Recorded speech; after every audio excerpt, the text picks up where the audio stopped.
Bien, bonjour à tous, je m'appelle Laurent Catache. Alors, contrairement à ce qui a marqué sur le programme, je ne travaille plus au dictionnaire Le Robert. J'ai travaillé longtemps au dictionnaire Le Robert, effectivement, comme responsable des éditions numériques, mais maintenant je suis consultant indépendant et je travaille en particulier avec l'Académie française. Alors, je voulais, dans l'idée du colloque, à savoir les questions autour de la fabrication des dictionnaires, j'ai voulu en fait vous parler un petit peu des méthodologies en fait des éditeurs classiques, on peut dire, par rapport à ce qui peut se faire dans les dictionnaires collaboratifs, pour vous donner quelques éclairages simplement sur les principes et les manières de travailler des éditeurs classiques qui sont peut-être pas si connus que ça. Alors je vais m'intéresser plus particulièrement à la question de l'alimentation des dictionnaires, donc bon, ce qui concerne, disons, la néologie, mais c'est aussi les questions des mises à jour, pour montrer que les stratégies sont quand même très différentes et les objectifs sont très différents de ce qui peut être fait dans les dictionnaires collaboratifs.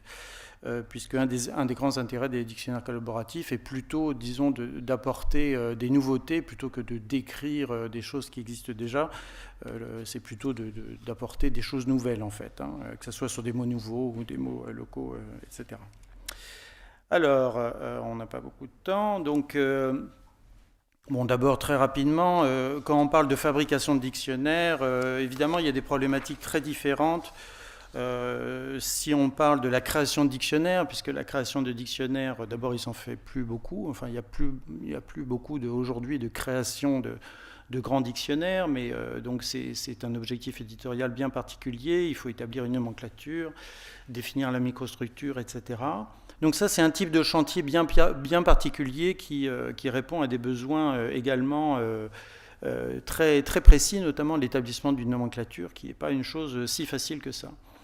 C'est une problématique très différente de celle des mises à jour de l'alimentation, dans lesquelles on a déjà un corpus constitué. Et en fait, on va s'intéresser à le mettre à jour, en fait, avec des mots ou des emplois nouveaux. Alors la notion de nouveau, justement, est un peu délicate. Mais tout ça s'inscrit en fait dans un projet de maintenir en fait une politique éditoriale, une cohérence éditoriale. Alors évidemment, dans tout ce qui concerne la fabrication, l'alimentation des dictionnaires, il y a cet aspect donc création ou mise à jour, mais il y a bien d'autres aspects qui entrent en compte. Est-ce qu'on a affaire à un petit dictionnaire? Est-ce qu'on a affaire à un dictionnaire monolingue, bilingue, un dictionnaire général, un dictionnaire spécialisé, dictionnaire encyclopédique, un dictionnaire pour adultes, pour enfants, etc. Il y a beaucoup de paramètres qui rentrent en compte. Et je pense qu'il faut effectivement, dans la question de l'alimentation des dictionnaires, essayer de serrer les questions et ne pas tout mettre ensemble. Comme il a été rappelé ici plusieurs fois, le dictionnaire est un outil et moi je pense qu'un bon outil doit être bien adapté à son usage.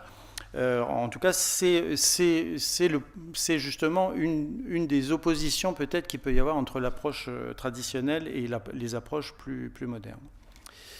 Alors donc on va appeler ça, disons pour faire simple, les dictionnaires classiques, les dictionnaires modernes. Alors dans les dictionnaires classiques, il y a, disons, les dictionnaires commerciaux et les dictionnaires institutionnels. Dans les dictionnaires commerciaux, évidemment, les objectifs, je reste toujours dans la question de la fabrication et de la mise à jour des dictionnaires. Bon, il y a des objectifs qui rentrent en compte, qui sont des objectifs marketing, des contraintes financières, des contraintes de délai, de place, et le maintien aussi d'une certaine politique éditoriale et d'une certaine identité éditoriale. Ce qu'on peut appeler les dictionnaires modernes, enfin, disons qu'il y a plusieurs catégories là-dedans. Il y a les dictionnaires collaboratifs, mais il y en a d'autres. Il y a aussi ce qu'on peut appeler les dictionnaires automatiques, c'est-à-dire les dictionnaires qui sont créés automatiquement soit à partir de corpus, soit à partir d'autres dictionnaires. C'est d'ailleurs un sujet qui est très très dynamique aujourd'hui dans la communauté lexicographique non française, on va dire, puisqu'on parle énormément de création automatique de dictionnaires. Bon, là, les objectifs, les contraintes sont complètement différentes, puisque, a priori, si on est en numérique, on n'a pas de contraintes de place, de rentabilité, si ce sont des dictionnaires académiques, par exemple, ou collaboratifs. On est sur plus multiples intervenants. En général, il y a une politique éditoriale qui soit n'est pas bien définie, soit est beaucoup plus souple. Donc on est vraiment dans des contextes très différents. Les dictionnaires institutionnels partagent en fait à peu près les mêmes contraintes que les dictionnaires privés, puisqu'ils n'ont pas de contraintes financières, mais ils ont quand même, ils n'ont pas des contraintes de rentabilité, mais ils ont quand même des contraintes financières. Et ils ont une identité éditoriale qui même parfois est plus forte que les dictionnaires privés. On pense au dictionnaire de l'Académie qui défend becs et ongles une certaine vision de la langue. Dans les dictionnaires classiques, disons, on est plutôt sur la constitution d'un ensemble cohérent, limité d'informations pour un usage précis, pour un public précis, dans un format précis. Dans les dictionnaires entre guillemets modernes, on est plutôt sur la constitution d'une base de données, donc on n'est pas dans la constitution d'un objet éditorial. Et donc, si vous voulez, tous ces principes-là conditionnent un peu tout ce qu'on va faire derrière pour l'alimentation, la mise à jour, la fabrication des dictionnaires. Et c'est normal que les méthodes soient complètement différentes. Alors, qu'est-ce que la néologie? Vaste question, mais disons que la problématique de la néologie, ou disons de la mise à jour, des éléments nouveaux, etc., pour un éditeur traditionnel, il est lié surtout à la politique éditoriale. Donc, il se pose immédiatement des questions de choix. Qu'est-ce qu'on admet, qu'est-ce qu'on n'admet pas? Qu'est-ce qui est utile aussi? C'est une préoccupation très importante chez les lexicographes. Donc, par exemple, un positionnement sur l'orthographe, sur les anglicismes, sur les emprunts, sur les régionalismes, sur les mots familiers, etc. Donc, c'est lié à la politique éditoriale des ouvrages et de l'éditeur. C'est lié bien sûr au marketing, puisque comme vous le savez, les dictionnaires commerciaux basent l'essentiel de leur stratégie de communication sur les mots nouveaux, donc c'est un élément très important de leur stratégie. Également dans cette approche classique, disons, il ne s'agit pas de mettre à jour une base de données, il s'agit de mettre à jour l'ensemble des titres d'un catalogue, donc ça se décline aussi beaucoup plus largement. Et pour continuer dans cette idée, donc bien sûr, autant de dictionnaires, autant de problématiques. Vous ne fabriquez pas et vous ne maintenez pas à jour de la même façon un grand dictionnaire comme le Grand Robert que comme un dictionnaire scolaire, où les dictionnaires bilingues aussi ont des stratégies complètement différentes, puisque la mise à jour porte sur d'autres types d'éléments. Donc le contexte de travail est vraiment différent.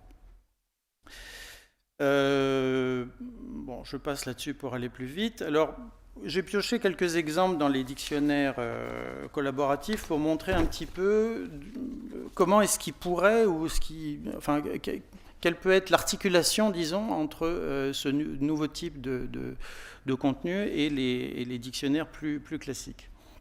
Tout d'abord, les dictionnaires collaboratifs, en tout cas la partie différentielle des dictionnaires collaboratifs, que ce soit sur des mots nouveaux, des mots de l'argot, des régionalismes, toutes sortes d'aspects, sont pris évidemment, en tout cas par les éditeurs, par les auteurs de dictionnaires habituels, comme des dictionnaires différentiels. Ce qui les intéresse, c'est la matière qui est nouvelle, qui n'est pas dans les dictionnaires classiques. Donc évidemment, se pose la question du dictionnaire de référence, c'est-à-dire par rapport à quoi on compare. Et donc si on compare à tel ou tel dictionnaire, évidemment, on va avoir des résultats très différents. Ce qui est un peu plus embêtant, c'est que souvent, malheureusement, il n'y a pas de comparaison, en fait. C'est-à-dire que vous prenez par exemple le dictionnaire collaboratif de Reverso, la plupart des éléments, en fait, sont déjà dans les dictionnaires depuis de manière très classique. Et nous, au Robert, on avait fait l'effort de d'éplucher une liste assez importante de ce dictionnaire collaboratif pour voir justement quels étaient les éléments qui pouvaient vraiment être intéressants. En fait, il y en a très peu. Il y en a vraiment très peu, et on avait même d'ailleurs laissé tomber ce travail puisqu'il était, entre guillemets, pas tellement rentable. Donc là aussi, on voit que on ne peut pas parler de dictionnaire collaboratif ou de dictionnaire différentiel si on ne précise pas par rapport à quelle référence on travaille. Ça paraît évident, mais ce n'est pas toujours le cas. D'autre part, alors ça peut être par rapport à des éléments qui sont déjà dans les dictionnaires. À l'inverse, à l'autre bout du curseur, vous pouvez avoir au contraire beaucoup trop d'éléments, des éléments qui ne rentrent pas du tout dans le scope, dans le périmètre des dictionnaires traditionnels. Vous prenez un dictionnaire collaboratif comme la Parlure, c'est plutôt un dictionnaire du français parlé. vous trouvez énormément de choses. En fait, la grande majorité de ces choses sortent complètement du périmètre, disons, classique des dictionnaires, parce que c'est de l'argot, ce sont des mots familiers. Et puis, évidemment, dans un autre secteur, il peut y avoir évidemment des dictionnaires qui sont trop terminologiques par rapport à un dictionnaire général. Donc là, on est à l'autre bout du curseur, c'est-à-dire qu'on est en dehors du périmètre des dictionnaires classiques. Donc là aussi, malheureusement, je dirais, tous ces dictionnaires, tous ces travaux ne sont pas forcément très utiles pour un dictionnaire général. En fait, ce que je voudrais insister, ce n'est pas par rapport aux éditeurs privés en particulier, c'est par rapport à l'idée d'un dictionnaire général. Et notamment aussi par rapport aux dictionnaires scolaires qu'on a tendance à oublier, qui sont très importants. Après, il y a encore d'autres types d'ouvrages que moi j'avais examinés également, qui sont ce que j'appelle les dictionnaires automatiques, enfin en tout cas les choses qui sont produits automatiquement par des outils d'analyse de corpus. Donc le logoscope par exemple, on en a déjà parlé.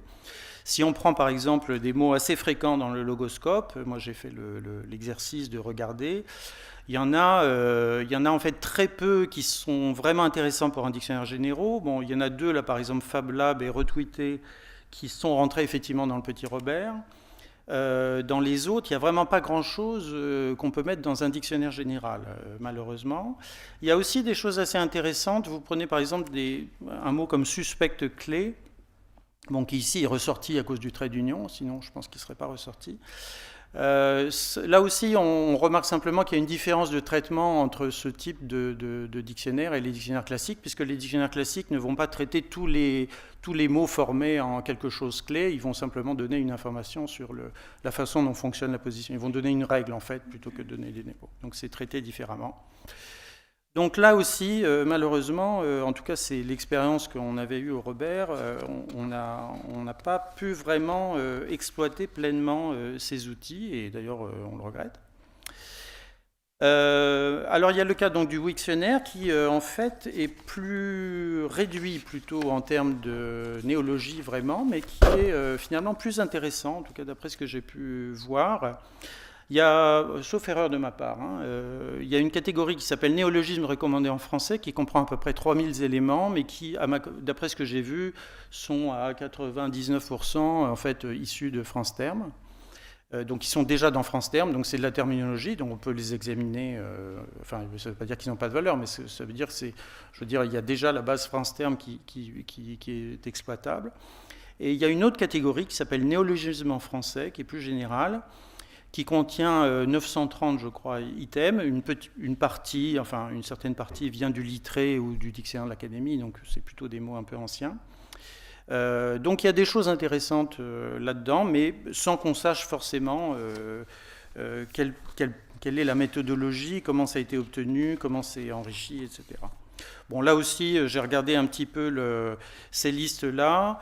Il y a des choses tout à fait intéressantes, mais là aussi, malheureusement, pour un dictionnaire général, il y a assez peu d'éléments qui sont, disons, compatibles avec les politiques éditoriales, à tort ou à raison, on peut en discuter, hein, mais comme je l'ai dit au début, en fait, l'objectif est différent. Donc je pense que c'est un des buts de ma proposition aujourd'hui, c'est vraiment de montrer qu'il ne faut pas opposer les deux en disant critiquer les dictionnaires collaboratifs en disant ils sont trop souples, trop lâches, et critiquer les dictionnaires traditionnels en disant mais ils n'ont pas assez de mots.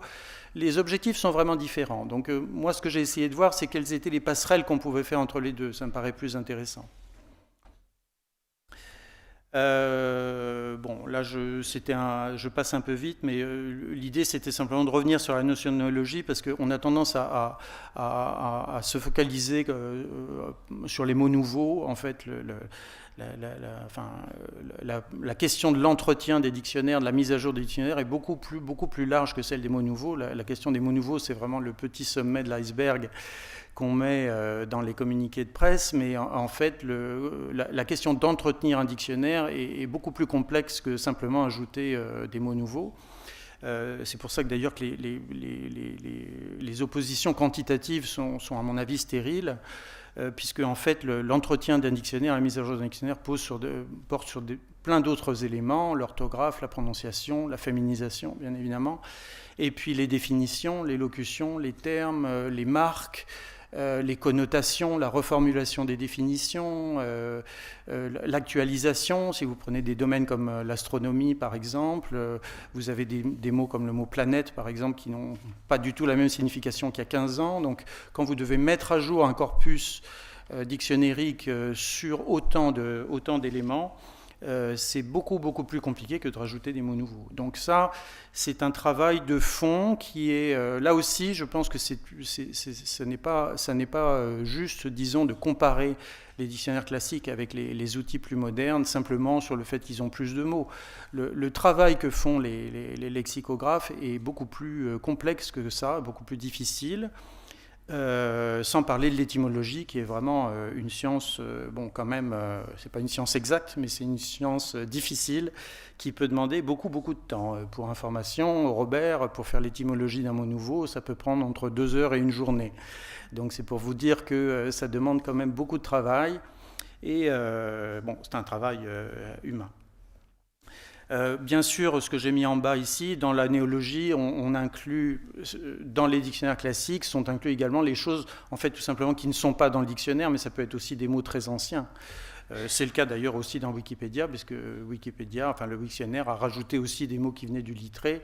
Donc il y a, enfin je veux dire, il y a parfois une confusion entre mots nouveaux, etc. En fait, ces mots qui n'est pas à la nomenclature, c'est pas forcément des vrais néologismes. Bon, je passe là-dessus. Bon, en conclusion, rapidement, si vous voulez, voilà, c'était l'idée que les objectifs sont différents. Dans les dictionnaires plus classiques, qui sont ce qui sont aussi, il faut le dire, en difficulté, hein, il ne faut pas avoir peur de le dire, les dictionnaires traditionnels qui reposent essentiellement sur une économie qui elle-même est essentiellement basée sur les dictionnaires imprimés souffrent beaucoup, donc ce sont des objets éditoriaux qui sont aujourd'hui menacés. Mais je pense que c'est dommage, d'une certaine façon, de les rejeter par rapport sur des arguments quantitatifs, etc. Je pense qu'il s'est développé en France. Jean Pruvot connaît bien la question. On a eu la chance, en tout cas en France, mais dans d'autres pays aussi, d'avoir une tradition lexicographique et un savoir-faire très pointu. Et je pense qu'il y a là-dedans des savoir-faire et des principes éditoriaux qui me semblent tout à fait précieux à conserver dans un monde numérique, etc. Notamment, je vous dis, la question de choix éditoriaux, la question de limiter, par exemple, si vous pensez à des enfants ou à des apprenants dans la francophonie ou ailleurs, je pense qu'il est très important de donner une nomenclature qui soit raisonnée, limitée, qui soit pertinente, qui soit pondérée, de ne pas forcément donner 25 sens pour les mots, mais de donner les sens les plus importants, etc. Tout ça, c'est vraiment un travail éditorial, voilà, pour dire que ce ne sont pas les mêmes principes, et je pense dans une large mesure, on ne peut pas forcément comparer les deux, même si en apparence, les deux ressemblent à des dictionnaires. Voilà.